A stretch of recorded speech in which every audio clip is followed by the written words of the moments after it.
No coin is ever spared by Universal Studios when assigning money for rides in the Fast and Furious franchise, and in the 9th installment, the money splash can be seen once again. As usual, unique cars are used, from Roman's stunning Pontiac Fiero to a 16-wheel customized Armadillo truck. While most of the cars are beautiful and impressive, a few stand out because of their substantial price tags. Dom and his crew get their hands on the costly machines easily because they have both cash and the skill to steal. Shiny, strong cars are at the heart of the 9th Fast and Furious installment. But just what do these beauties cost? Let's find out. Before we move on to the video, make sure to subscribe to the channel. Also, press the bell icon for more updates. Dodge Charger Hellcat Widebody, $75,000. The Hellcat Widebody driven by Dom is included in one of the cliché scenes in the movie. In Monte Quinto, the car popularly latches into a rope and is thrown across a canyon in a slingshot, which lands on the other side. Dom also uses it to get hold of Letty when she's thrown off her bike. The car can attain up to 198 mph speeds, which explains why enough power was generated to throw it across the canyon. The engine is a 6.3-liter supercharged one, while the horsepower is 708. It also has wider 12-inch tires that fit the huge body. The latest model of the 2020 Hellcat can be bought for $75,000. 1970 Dodge Charger RT, $100,000. This particular model is a franchise favorite, as it's been shown in 4 installments. In Fast 9, Dodge Charger RT can be seen in Dom's garage. Dom sits on its hood while replaying a voice from Mr. Nobody. At the end of the movie, it seems a little like Brian is playing in the garage. Classic cars usually do not come cheap, and if he did not steal it like he's done various times, Dom definitely had to pay out thousands of dollars to get it. The Dodge Charger RT is a coupe, with 2 doors and a front-mounted engine that generates and sends the power to the rear wheels. The power is generated by a naturally aspirated engine of 7.3-liter capacity. This power plant features valve gear, an overhead valve, a 90-degree V8 cylinder layout, and 2 valves per cylinder.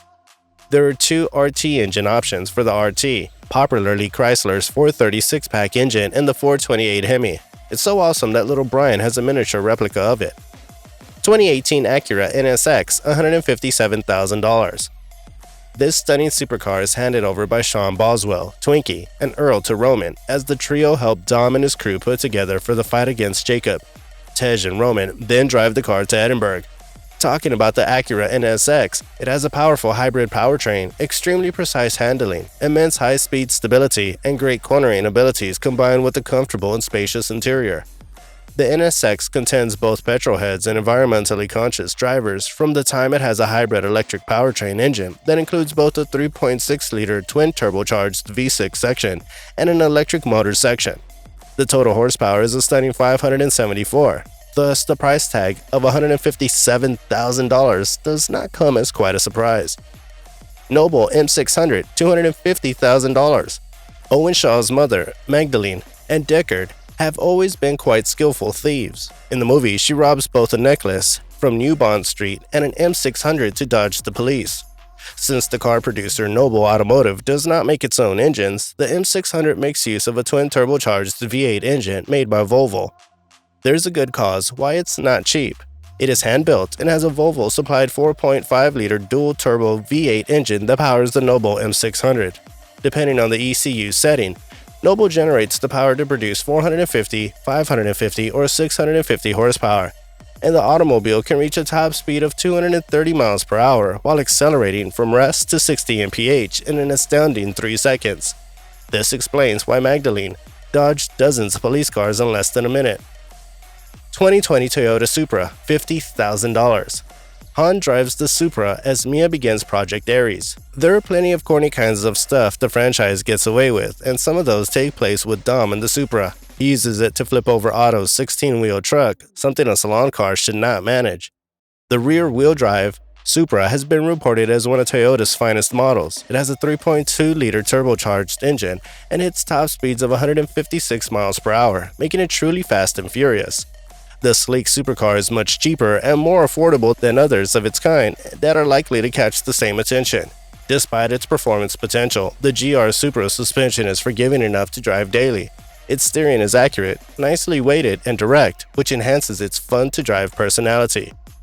Jeep Grand Cherokee Trackhawk, $90,000. Early in the movie, Dom sees the Trackhawk approaching his home and becomes paranoid. He quickly prepares himself for a fight, but it turns out it's only Tej, Roman, and Ramsey who have come to tell him about Mr. Nobody's plane. It's a shame that the Trackhawk is not used in any chase scenes since it accelerates from 0 to 60 in just 3.6 seconds and hits speeds of up to 190 mph. Like most Jeeps, the Trackhawk also has a magnificent towing capacity of 7,200 kg. The engine is a supercharged 6.3-liter V8 one. Ramsey and Tej have made a lot of money throughout the franchise, hence the Trackhawk's cost being no problem for them. 2020 Jeep Gladiator, $50,000. Ramsey and Tej drive to the side of the crash of Mr. Nobody's jet in the Jeep Gladiator. They're ambushed by the military, and while driving away, Tej is made to drive at a speed of over 75 mph to avoid triggering landmines. The Gladiator is truly powerful, and when properly equipped, it can tow an impressive 7,650 pounds. Even the weakest version could pull a 4,000-pound trailer.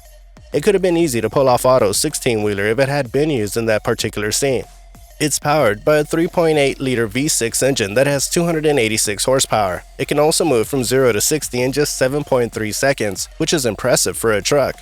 And it isn't too costly either. Nissan Skyline GTR R34, $120,000.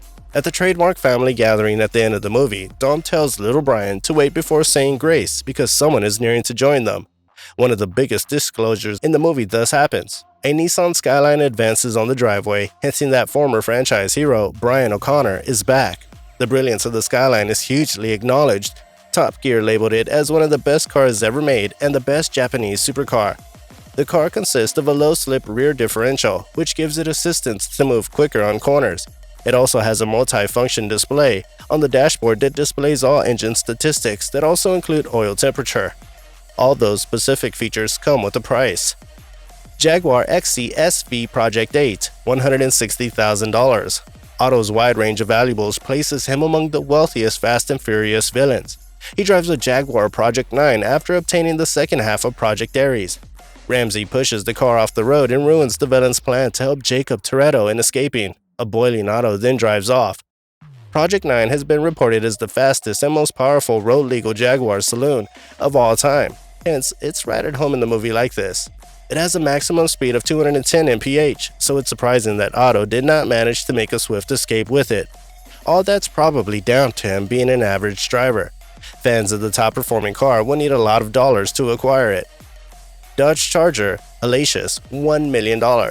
Dom drives the Dodge Charger Chattanburg, where he finds his brother, Jacob, ziplining after thieving the next half of Project Ares from a church. During the chase between Otto's convoy and Dom's crew, Dom takes out various cars using the magnets in the Hellacious. He later gives the car to Jacob when the two brothers harmonize. The Dodge Charger is custom-made for the film by Speedcore, hence it's neither legal for the road nor available to buy at the moment. Its value has been put at over $1 million, which is fitting, taking into consideration that it has a back engine with tier-mounted performance intercoolers as well as a 6.3-liter V8 engine. Saying that, we've come to the end of the video. What are your thoughts on these cars? Tell us about your opinions in the comments down below. If you like this video, click on the like button. We'll come again with more interesting content like this. Until then, stay safe.